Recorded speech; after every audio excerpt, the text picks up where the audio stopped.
Fear not, because God is our ever-present help in time of trouble. So makikita nyo to mga kapatid, sabi niya dyan na huwag tayong matakot anuman ang ating hinaharap sa ating buhay. Kung ikaw may problema, problema mo ang sakit, may sakit ka, problema mo ang yung kamag-anakan, may problema kayo sa financial man. Sabi niya dito, huwag po tayong matakot. Because God is our ever-present help in time of trouble. So basahin natin ito sa Psalms chapter 46, 1-3.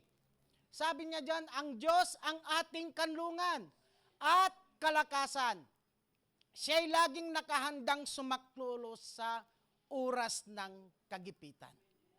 Amen? So nakita nyo mga kapatid kung paano sinasabi ng ating Panginoon na nandito lang ako.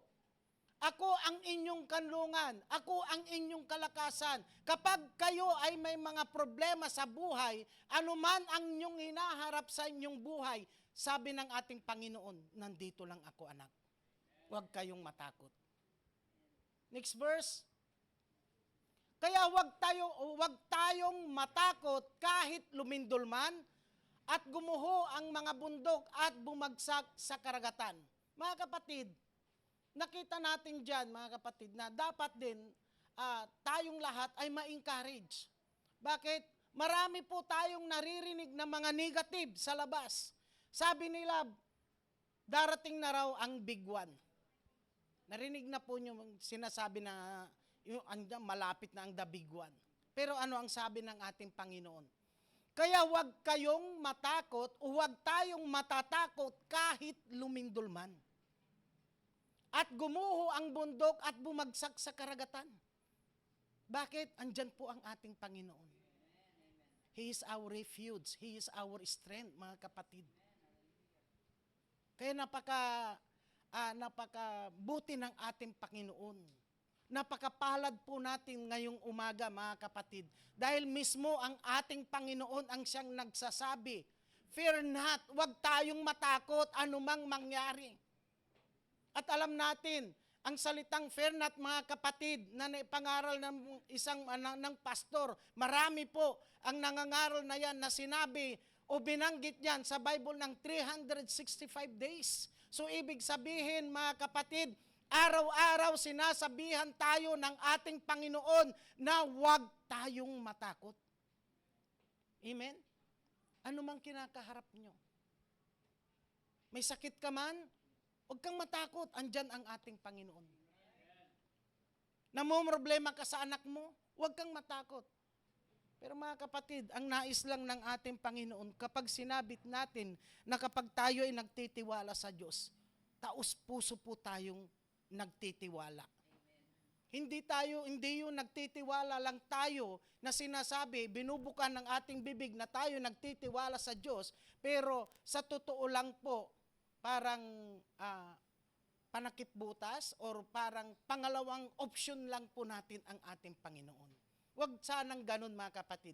Kasi sa umagang ito, mismo ang Diyos ang siyang nagsasabi, fear not, because God is our ever-present help in times of trouble. Ano mang kinakaharap natin, mga kapatid, nandyan po ang ating Panginoon. Siya mismo ang nagsasabi, siyang nag-i-encourage sa ating lahat na huwag tayong matakot. Ano mang problema mo, huwag kang mangamba. Andito ako, lumapit ka. Sabi ng ating Panginoon. Next verse po, sa 3. Humampas man at umugong ang mga alon na naglalakihan at mayanig ang kabundukan. Huwag tayong matakot, mga kapatid. Andyan ang ating Panginoon. Sa Psalms chapter 9, verse 9-10, sabi niya, Panginoon, kayo ang kanlungan ng mga inaapi at kublihan sa panahon ng kahirapan. Salamat sa ating Panginoon. Mismo, mga kapatid, na siyang nagsasabi na ako ang inyong kanlungan. Kapag kayo ay inaapi, ako ang inyong kublihan sa panahon ng mga kahirapan. Ano man pinagdadaanan mo ngayon, kapatid, nandyan ang ating Diyos. Alam niyo mga kapatid, kaya sabi ko, na nung pinag-aaralan ko to, Lord, ito na ba yung matagal mo nang gustong, kasi actually, matagal ko nang gustong ipangaral yung mga ganito. Kasi mismo po ako, nung pinagaling ako ng Panginoon, nung time na ako'y nasa banig ng karamdaman, sabi ko, hindi ko man lang naipatotoo o hindi ko man lang naipangaral kung paano ako pinagaling ng ating Panginoon, kung ano yung miracle na natanggap ko sa Panginoon, kung ano yung ginawa niya nung time na nasa banig ako ng karamdaman na ilang buwan po akong hindi makatayo, na sabi ng misis ko na katingin na lang daw ako sa kisame, na maging yung mga ilaw nasa paanan ko na, maging ang biskwit, galit na sa akin, nakatitig na sa akin, ang daan, ang pintuan namin ay napakaliit. At mismo, mismo si Satanas na pinapatalo na ako sa bintana para mamatay na raw ako.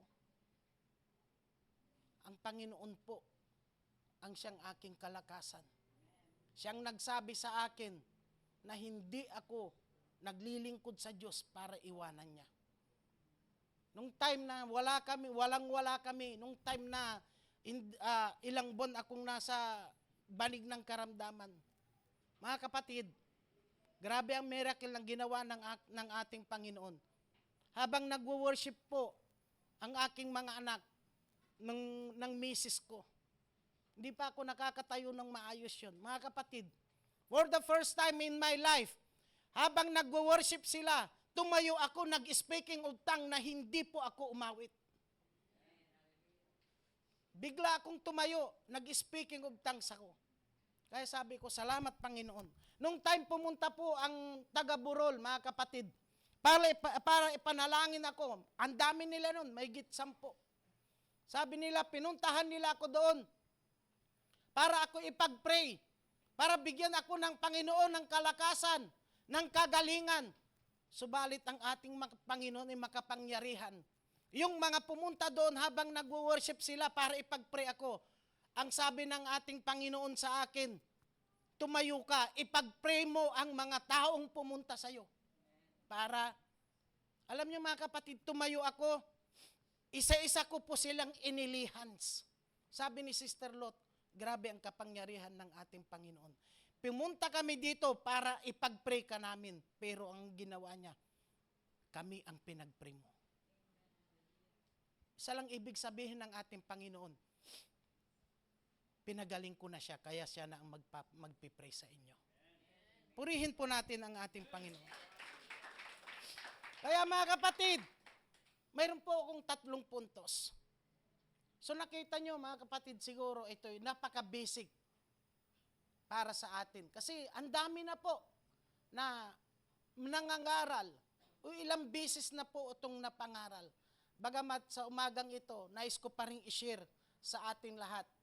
Para tayong lahat ay mabuhayan yung mga nagdadalawang isip sa ating Panginoon, yung mga akala natin na hindi na tayo o pinabayaan na tayo ng ating Panginoon, akala natin hindi na natin naririnig o hindi naririnig ng ating Panginoon ang ating mga panalangin, ang ating mga daing.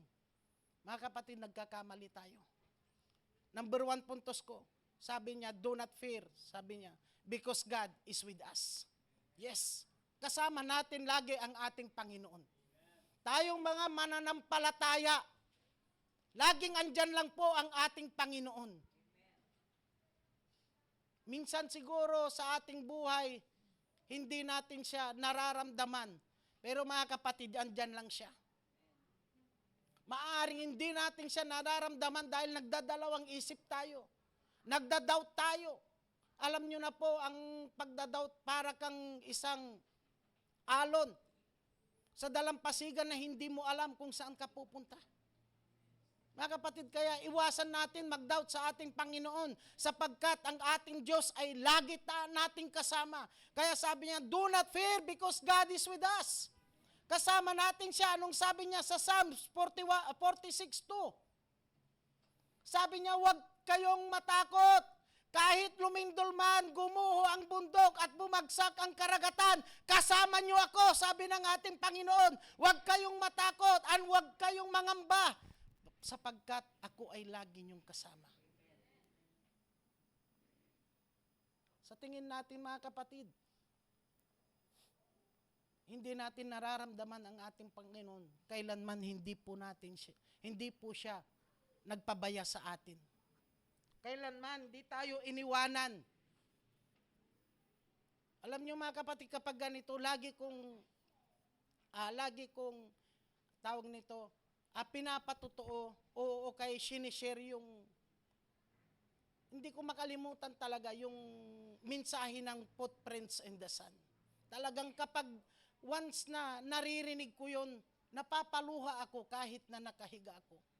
Kahit di ako nananalangin, o basta nakahiga lang ako, pag naririnig ko yung kantang Footprints in the Sun,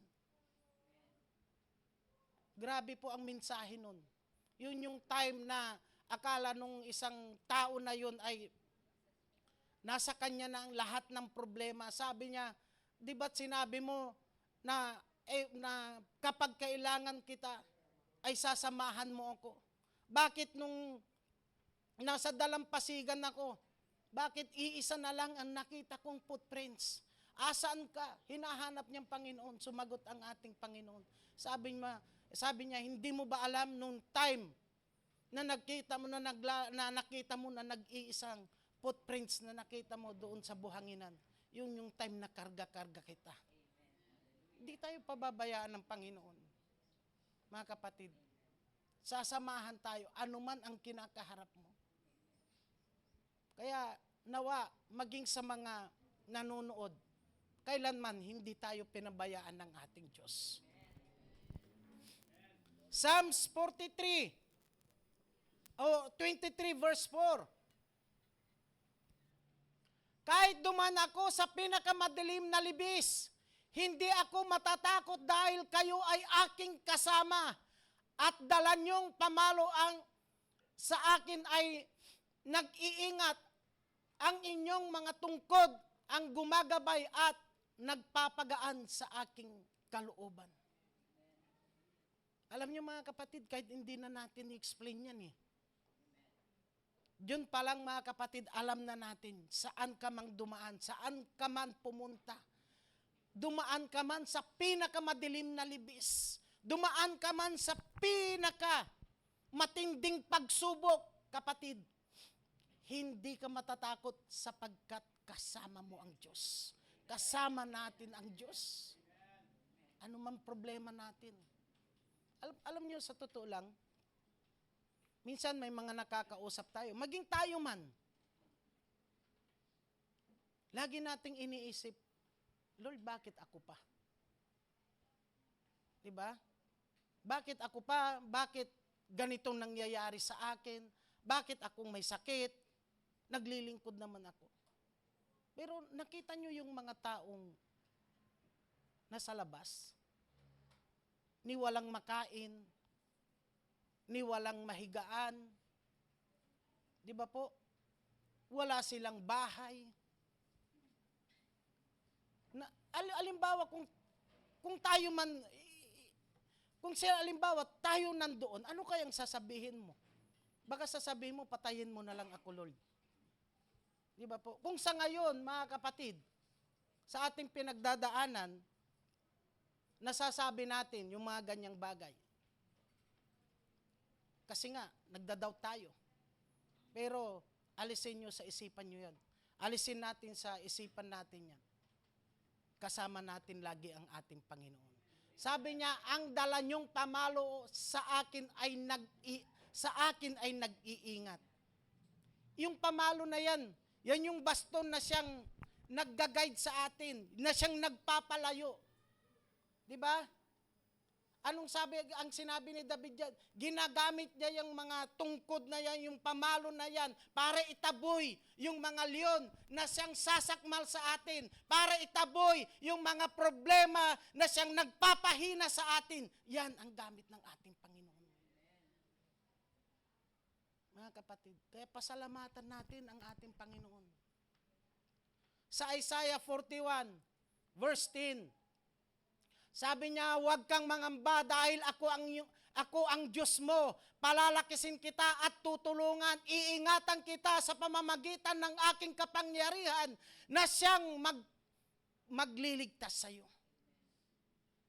Huwag daw tayong matakot mga kapatid, sapagkat siya ang ating Diyos.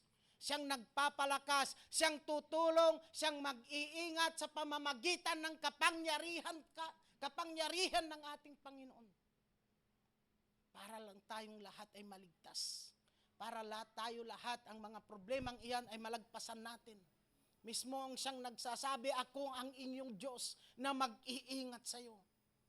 Kapatid, manalig ka, manampalataya ka, anumang kinakaharap mo, anumang kinakaharap natin sa ngayon, sasamahan tayo ng ating Panginoon. Kung sa tingin mo, ikaw ay lugmok na lugmok, kung sa tingin mo, problema mong pag-aaral mo, andyan ang ating Panginoon, manalig tayo. Kung sa tingin natin, mga kapatid,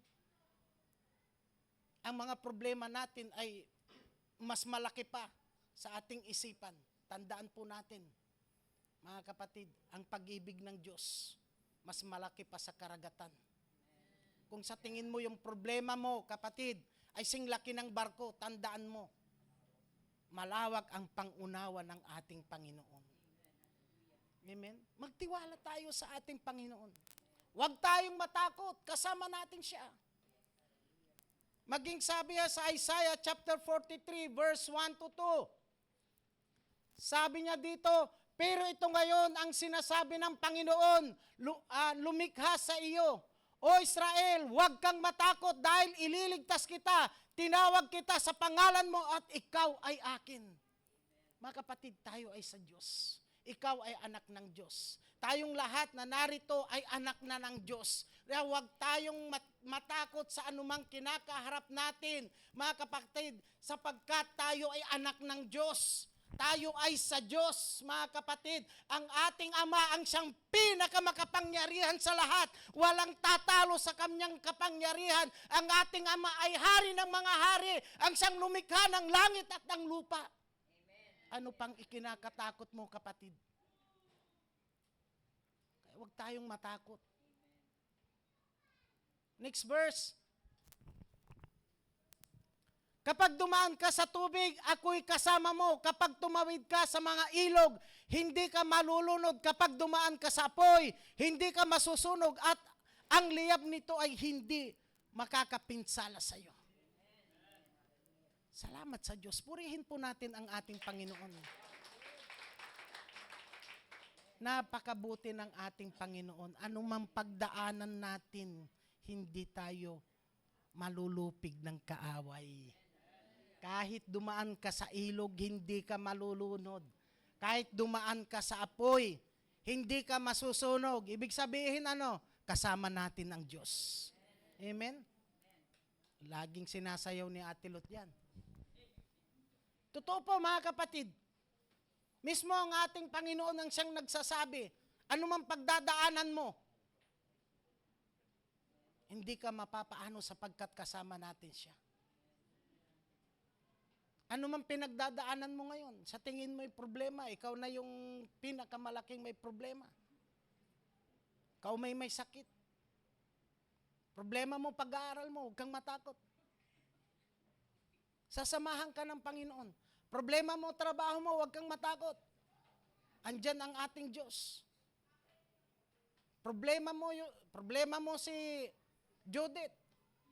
Yes, maraming, alam mo sa totoo lang, kahit saan tayo magpunta, problema ng mga tao, karamihan, may trabaho ka, problema mo si Judith, si Jonah, maging si Manny. Di ba? Huwag natin problemahin ang mga yan. Andyan ang ating Panginoon. Ipoprovide ng ating Panginoon lahat ng ating pangangailangan. Ipoprovide niya yan. Gagamit ang Diyos ng mga tao para sa kanyang mga anak. Sino dito ang nagpabaya sa kanyang anak? Bilang mga magulang. Di ba? Tayo nga, kahit na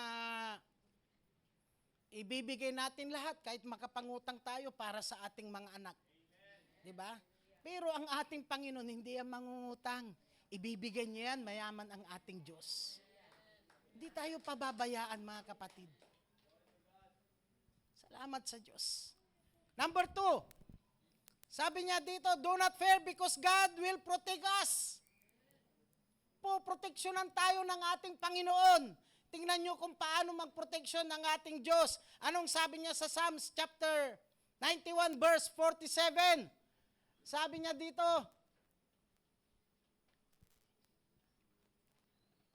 91, 4 hanggang 4 and 7. 4 to 7. Sabi niya, iingatan ka niya gaya ng isang ibong iniingatan ng kanyang mga inakay sa lilim ng kanyang pakpak. Iingatan ka at ipagtatanggol ka.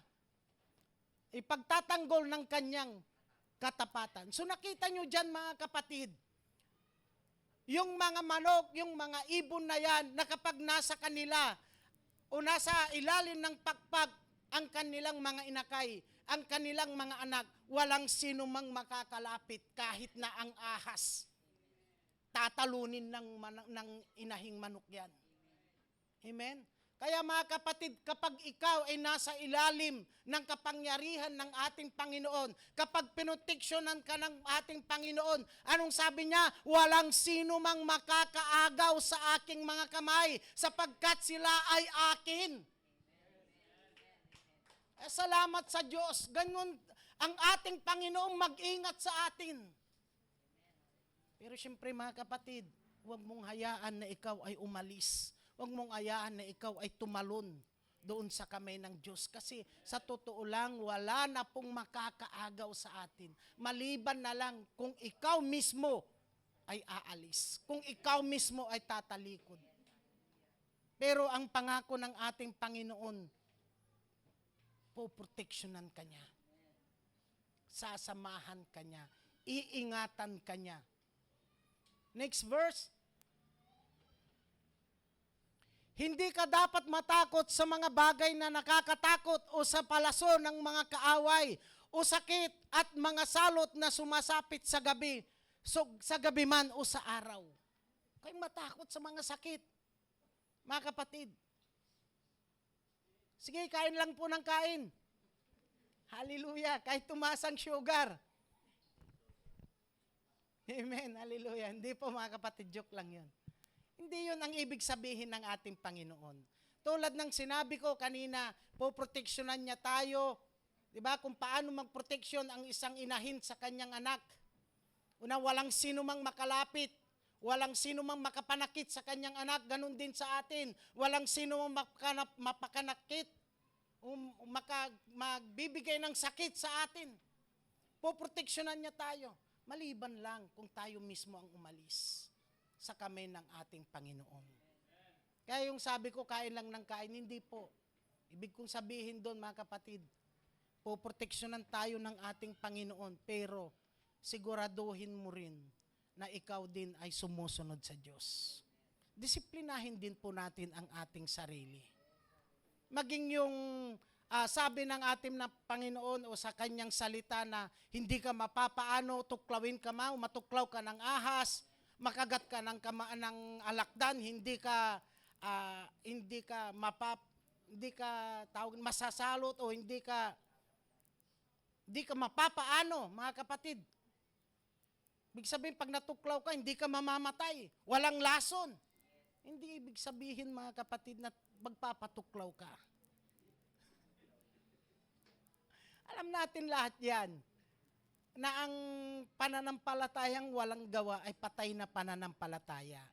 Kaya kanina, kumain lang kayo, ginujoke ko lang kayo nun, mga kapatid. Disiplinahin po natin ang ating sarili. Amen? Sapagkat mismo ang ating Panginoon ang siyang nagbigay sa atin ng karunungan. Ang karunungan na yan na ibinigay niya sa atin ng ating Panginoon, huwag nating abusuhin. Amen? Huwag natin abusuhin, mga kapatid. Tingnan nyo, inabuso kong muntikan ako. Diba? Salamat sa Diyos, pinagaling niya ako. Salamat sa Diyos, pinatayo niya pa rin ako sa inyong harapan. Lahat ng bagay, mayroon pong plano ang ating Panginoon. Darating ang araw, kayong mga kabataan, dito sa taas, dito sa pulpitong ito, mangangaral din kayo. Amen? Next verse. Kahit libo-libo pa ang namatay sa paligid mo, walang mangyayari sa iyo. Mga kapatid, napatunayan na po ba ng ating Panginoon yan? Napatunayan na po ba ng ating Panginoon? Kailan po nangyari yan? During pandemic. Diba? Yung time ng COVID. Diba? Libo-libo po ang namatay. Alam nyo mga kapatid, gusto ko din lang ipatotoo nung nasa Rizal Med, nung ako po ay X-ray, hindi po talaga ako makatayo. Si Mrs. hindi makaimik sa akin yan. Dinadaan sa harapan ko ang bangkay. Naka-zipper na sila lahat. Naka-stretcher, naka-zipper. Sabi ni Mrs., ano yun? Sabi niya, hindi ako umimik kasi sa totoo lang, alam ko patay yun. Diba po? Ganun mga kapatid. Pero hindi ako natakot. Never na pumasok sa isipan ko na ako po ay mamamatay. Bakit? Alam ko marami pang gagawin ang Panginoon sa buhay ko. Di ba po? Totoo yun. Manalangin tayo, magtiwala tayo sa ating Panginoon. Sabi niya, kahit libo-libo pa ang mamatay sa paligid mo, walang mangyayari sa iyo. Pinatunayan ng ating Panginoon yan. Mga kapatid, narito tayong lahat. 2025 na. 5 years na ang nakakaraan. Narito tayo, sumasambat, nagpupuri, nakatayo, pumapalakpak sa ating Panginoon. Marami ang namatay, pero tayong mga anak ng Diyos ay narito na nagpupuri pa rin. Salamat sa Diyos. Salamat sa Diyos. Psalms 91 verse 9 and 11. Dahil sa ginawa mong kanlungan ang Panginoon, ang kataas-taasang Diyos ay aking tagapagtanggol. Mga kapatid, dahil ginawa nating kanlungan ang ating Panginoon. Dahil siya yung kaligtasan natin, siya yung kalakasan natin, mga kapatid. Ang kataas-taasang Diyos ang ating tagapagtanggol. Amen? Napakasarap sa puso na ang mismong Diyos ang siyang nagsasabi sa atin na huwag tayong matakot, huwag tayong matakot dahil puproteksyonan niya tayo. Mismo ang ating Diyos, ang kataas-taasang ang ating tagapagtanggol. Amen? Hindi si tanggol ha, mga kapatid, ang ating Diyos mismo ang siyang tagapagtanggol. Siyang magliligtas sa atin. Siyang gagabay sa atin. Siyang magbibigay ng iyong pangangailangan. Siyang magpapagaling sa atin, mga kapatid. Siya ang magli-lift up sa atin. Tataas niya tayo, mga kapatid. Sasamahan niya tayo. Gagabayan niya tayo. Hindi niya tayo iiwan o pababayaan man. Puproteksyonan niya tayo. Salamat sa Diyos. Next verse. Walang kasamaan, kalamidad o anumang salot ang darating sa iyo sa iyong tahanan. Salamat sa Diyos. May kapayapaan. Ang kapayapaan na yan ang binibigay ng ating Panginoon. Walang katumbas na halaga yan, mga kapatid. Hindi ang kapayapaan na ibinibigay ng mundong ito, kundi ang kapayapaang matatamo natin ay kapayapaan na nagmumula sa Diyos. Hindi yan mababayaran ng halaga, kapatid. Hindi yan mababayaran ng pera. Ang kapayapaang iyan, kahit wala kang pera, nakangiti ka. Diba? Kahit may sakit ka, nakangiti ang iyong asawa. Kaya sabi nila sa asawa ko, parang baliw yan si Buna. Si Sinet. Yung asawa niya, hindi na nga makatayo, pero tawa pa rin ang tawa doon sa baba. Di ba po? Pero nung sinabi ni Mrs. yun, alam nyo, ba't ako natatawa? Ba't ako nakakatawa kahit na yung asawa ko hindi na makatayo? Kahit na yung asawa ko, sinasabihan nyo na lumaban siya, bata pa yung mga anak ko. Sabi niya, kahit yung asawa ko, pag nakarinig kayo ng alulong ng aso, sinasabi nyo na susunduin ako? Bakit ako nakakatawa? Totoo po yun. Kapag may narinig na alulong ng mga aso doon sa amin, yung mga kapitbahay ko sasabihan, tingnan mo nga kung saan nakatapat. Baka doon daw sa bahay namin. Yes, totoo yung sinabi po nila. Sinabi po niya. Alam niyo ba't ako nakakatawa? Sabi niya, alam ko na walang mangyayari sa asawa ko sapagkat kasama namin ang Diyos. Totoo yun, mga kapatid. Totoo yun. Ganun ang po ang nangyari sa akin. Kahit sinong pumunta doon, si Pastor Felix, natatakot akong makita eh. Pupunta yan sa bahay, babalik-balik yan sa bahay. Ayaw akong tignan. Pastor Erwin, nung nakita niya ako, sabi niya, hindi si Pastor Jojo yan. Ibang espiritu yan. Itong matindi. Pagpasok sa kwarto, nung nakita niya ako, hindi kita ipagpipray. Sabi ko, bakit? Sabi ni Pastor Ma, hindi kita ipagpipray. Ang pananampalataya mo ang magpapagaling sa'yo. Di ba? Alam niyo mga kapatid, noon hindi ko yung nauunawaan. Yung sinabi ni Pastor Mario na, ang pananampalataya mo, hindi kita ipagpray. Sabi ko, Pastor ka, pumunta ka dito, hindi mo ko ipagpray. Pero nung sabi niya, ang pananampalataya, hindi ako na umiimik noon. Pero salamat sa Diyos, ipinaunawa niya sa akin yun.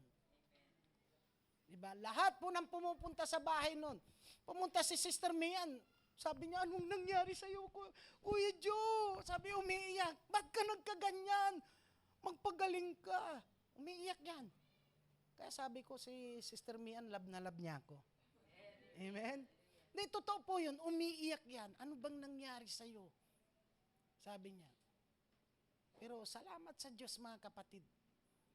Sinishare ko yan kasi sa totoo lang po, ang tagal ko nang nangangaral.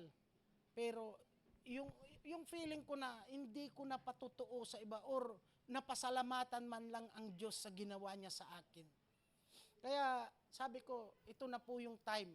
Alam ko marami na sa atin na narinig nyo na yung patutuo. Pero sa totoo lang, gusto kong pasalamatan ang Diyos this time sa ginawa niya sa akin.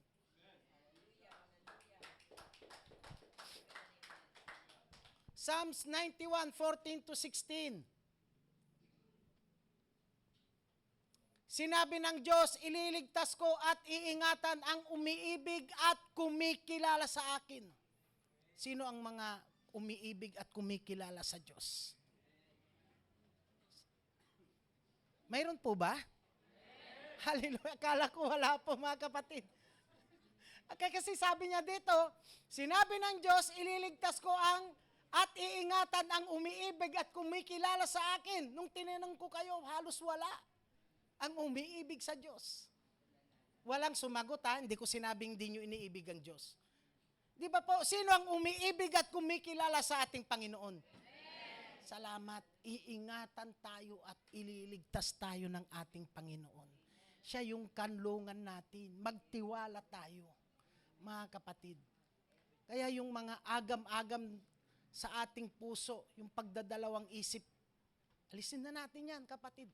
Mismo siyang nagsasabi, kapag iniibig mo, kapag sinabi, inililigtas ka, iniibig mo at kumikilala ka sa Diyos, anong gagawin niya? Ililigtas at iingatan.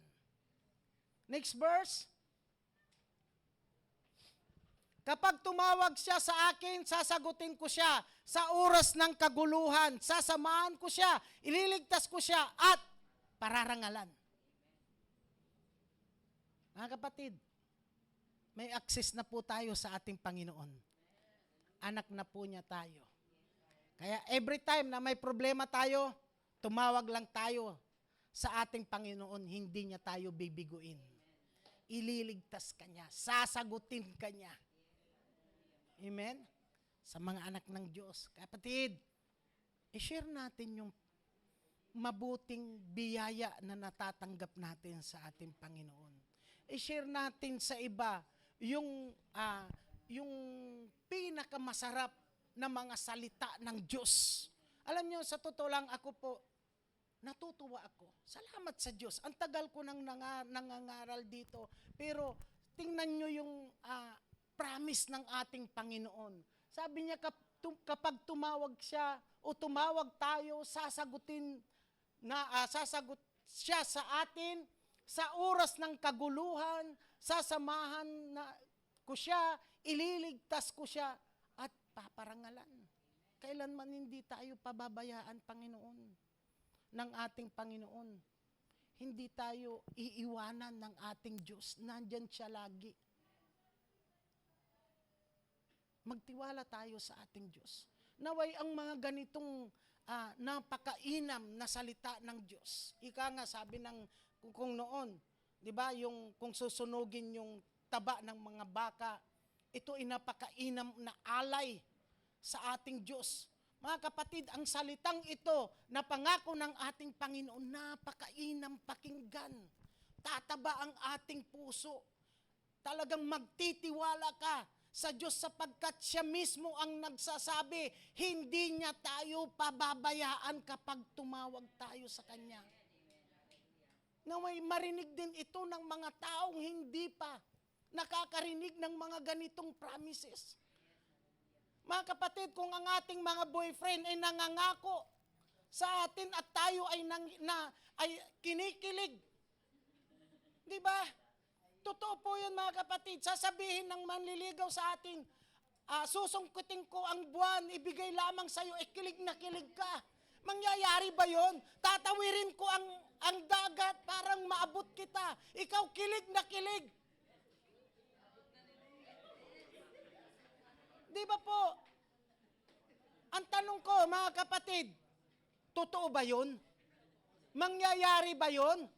Hindi, pero ito po, basahin natin, mga kapatid. Kapag tumawag siya sa akin, sasagutin ko siya sa oras ng kaguluhan. Sasamahan ko siya, ililigtas ko siya, at pararangalan. Mismo ang Panginoon ang nagsabi sa atin yan. Siya mismo, naway hindi lang sa atin yan ang salita na to. Naway ma-share natin sa iba.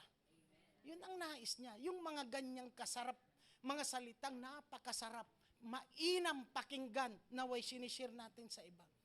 Hindi lang tayo, mga kapatid. Di ba po? Kaya salamat sa Diyos. Next verse. Bibigyan ko siya ng mahabang buhay at ipapakita ko sa kanya ang aking pagliligtas. Salamat sa Diyos. Di ba po? Alam nyo, sa totoo lang, kapag nabasa natin yan, hindi na kailangan masyadong i-elaborate yan eh. Damang-dama na natin yan, alam na natin yan. Nauunawaan na natin yan kaagad sapagkat yan ay salita ng Diyos. At ang lahat ng salita ng Diyos ay ating mauunawaan sapagkat mismo ang kanyang banal na espiritu ang nananahan sa atin. Siya ang mag-i-elaborate yan, siya yung magpapaalala sa atin, siya yung magtuturo sa atin. Salamat sa ating Panginoon. Psalms chapter 121 verse 7 and 8, sabi niya, iingatan ka ng Panginoon sa anumang kapahamakan, pati ang buhay mo'y kanyang iingatan. Salamat sa Diyos, mga kapatid. Kailanman hindi tayo pababayaan ng ating Panginoon. Siyang mag-iingat sa ating pagdating ng kapahamakan at ang buhay mo, pati ang ating buhay ay kanyang iingatan. Kaya mga kapatid, saan ka man pupunta, huwag nating kalimutan ang magpasalamat sa Diyos. Huwag nating kalimutan na manalangin. Hingin natin lagi ang presensya ng ating Panginoon para sa ating kaligtasan. Number 3, sabi niya, do not fear because God is not far from us. Sinong naniniwala ng ating Panginoon ay malapit sa atin? Amen. Salamat po. Alam natin lahat yan, mga kapatid. Hindi siya malayo sa atin. Andyan lang ang ating Panginoon. Hinihintay lang tayo na tumawag sa Kanya. Hinihintay lang tayo na lumapit sa Kanya. Mga kapatid, ano man ang panganalangin mo, papakinggan ng ating Panginoon sapagkat ang Diyos ay malapit sa atin at tayo ay malapit sa Diyos. Sinong naniniwala na narito ang ating Panginoon? Nasa presensya, ang presensya ay niya sa atin, ang presensya ng Panginoon ay kumikilos sa ating kalagitnaan. Salamat sa Diyos. Sabi niya sa Acts 17:27, ang lahat ng ito'y ginawa ng Diyos upang hanapin natin siya at baka sakaling matagpuan natin siya, pero ang totoo, ang Diyos ay hindi malayo sa atin. Kasama natin ang ating Diyos. Ginagabayan tayo lagi ng ating Panginoon. Kaya wag mong ilagay sa isipan mo na siya'y malayo. Nandyan lang yan. Pagdating ng mga problema tulad nung sa akin at nung binulungan ako ng demonyo, sabi niya, wala na. Pinabayaan ka na ng Diyos. Hindi ka na niya papakainin. Iniwan ka na niya. Ganun po yung time na yung nasa banig ako ng karamdaman, sumagot ako sa aking isipan, hindi ako naglilingkod sa Diyos para iwanan niya. Diba po? Kaya, mga kapatid, kung sa tingin nyo lang, mga kapatid, o nasa isipan nyo na napakahirap yung pinagdadaanan nyo, ako na mismo nagpapatotoo sa inyo, muntik-muntikan ako. Hindi na po talaga ako nakakatayo. Kung uupo ako ng ganyang sa upuan nyo, salamat kung makatagal ako ng 10 seconds. Yung pagkain ko noon, 3 kutsara na nga ng oatmeal, 30 minutes ko pa bago ko malunok. At kailangan ilang basong tubig bago yan pumasok sa ano. Lahat ng oatmeal nandito na sa gilagid ko. Hindi na ako makakalunok. Tubig na lang ang siyang naiinom ko.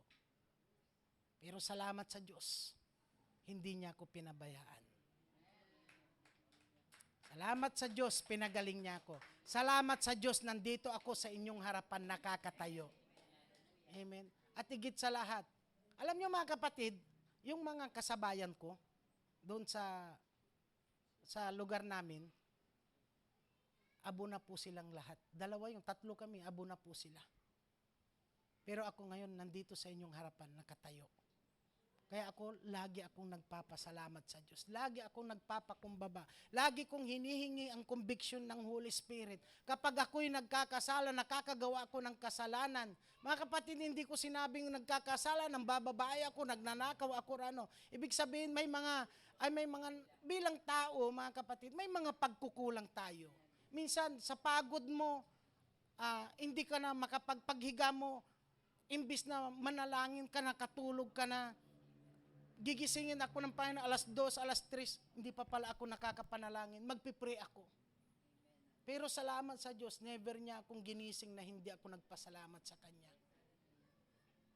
May mga ganon, may mga bagay na minsan nakakagawa tayo ng hindi kaluguran sa ating Panginoon. Pero salamat sa Diyos, lagi niya akong kinukumpikta. Salamat sa Holy Spirit, nariyan sa lagi sa akin na nagpapaalala. Kanina nga, bago kami umalis, niyakap ako ng asawa ko, sabi niya, ipag-pray kita. Sabi niya. Kasi sabi niya, medyo natitwist na naman yung isipan ko kanina eh. Sabi niya, medyo napapasigaw na naman yung sinasabi ko sa kanya. Sabi niya, pahali ka, ipag-pray kita bago kami umalis. Pag-pray niya ako. Salamat sa Diyos. Salamat sa mga asawa natin na andyan sila lagi na siyang nagpapaalala sa atin. Salamat sa banal na Espiritu na nariyan lagi sa atin na nang papaalala, ginagamit ang bawat isa, ang bawat kapatiran, ang nanay o maging mga anak. Salamat na siyang nagpapaalala sa atin. Minsan siyang nagre-rebuke sa atin, mga kapatid. Mga anak na, mga asawa, mga anak. Di ba po? Kaya salamat sa ating Panginoon. Next verse, Psalms 145:18. Kayo'y malapit sa lahat ng tapat na tumatawag sa inyo. Tingnan nyo mga kapatid, ang lahat ng tapat sa ating Panginoon, ang lahat ng anak ng Diyos, ang lahat ng nagtitiwala sa ating Panginoon, siya po ay malapit. Hindi po lumalayo ang ating Panginoon sa atin. Kailanman hindi tayo pinapabayaan. Kailanman hindi tayo iniwan. Nandyan lang siya. Ang kapatid, siya yung protection natin. Araw-araw. Siya yung nangunguna sa atin. Baka minsan hindi natin yan naunawaan bagamat. Pero ang totoo lang po, siya yung nagliligtas sa atin. Sa mga sakuna, siya yung nangunguna sa atin. Hindi lang natin yan nararamdaman. Pero sa totoo lang, andyan ang ating Panginoon, lagi niya tayong piniproteksyonan saan ka man pumunta. Amen? Kapag ikaw ang nagmumotor, nagdadrive, kasama mo ang Panginoon. Siya ang nagdadrive, siya yung nagbibigay sa iyo ng kalakasan, siya yung nagbibigay sa iyo para maging attentive ka sa iyong pagdadrive. Hindi ka mapapaano, hindi ka madidisgrasya sapagkat andyan ang ating Panginoon. Sa totoo lang po, in-encourage din po ako ni Pastor Faith dyan. Sabi ko, Pastor Faith, ayaw kong bumili ng motor kasi hindi pa ako marunong at higit sa lahat natatakot ako. Sabi ni Pastor Faith, kapag ikaw ay anak ng Diyos, huwag kang matakot sapagkat saan ka mang magpunta, kasama ka niya. Amen? Pero siyempre, andun yung disiplina. Lagi natin, mga kapatid, ang ating Diyos, lahat ibibigay niya, sumunod lang tayo. Pero kung barambuado kang, nagdadrive ka na ng walang disiplina, matidisgrasya ka talaga. Amen? Pero, ang pangako niya, hindi niya tayo pababayaan. Isaiah 55, verse 6, lumapit na kayo sa Panginoon at tumawag sa Kanya habang nariyan pa siya para tulungan kayo. Lumapit na tayo mga kapatid. Tumawag tayo sa ating Panginoon habang nariyan pa. Habang andyan ang ating Panginoon. Habang kasama mo ang ating Panginoon. Habang nasa sayo pa ang banal na Espiritu na siyang nagbibigay ng anong tawag nito? Fruit of the Holy Spirit. Habang nasa sayo pa ang fruit of the Holy Spirit. Habang andyan pa ang pag-ibig sa'yo, tumawag ka sa Panginoon. Mga kapatid, habang nariyan pa ang ating Panginoon, magsilapit tayo sa Kanya. Sapagkat, anong sabi sa Matthew chapter 7, verse 7 to 8? Last verse na po tayo. Ang sabi niya dyan, humingi kayo sa Diyos at bibigyan kayo. Hanapin ninyo siya. O hanapin ninyo sa Kanya ang hinahanap ninyo at makikita ninyo, kumatok kayo sa Kanya at kayo ay pagbubuksan. Mga kapatid, kumatok tayo sa ating Panginoon. Hanapin natin ang ating Panginoon. Hallelujah, Jesus. At abang nariyan siya, pagbubuksan Kanya, kapatid, mahahanap mo ang ating Panginoon. Verse 8, anong sabi niya sa 8?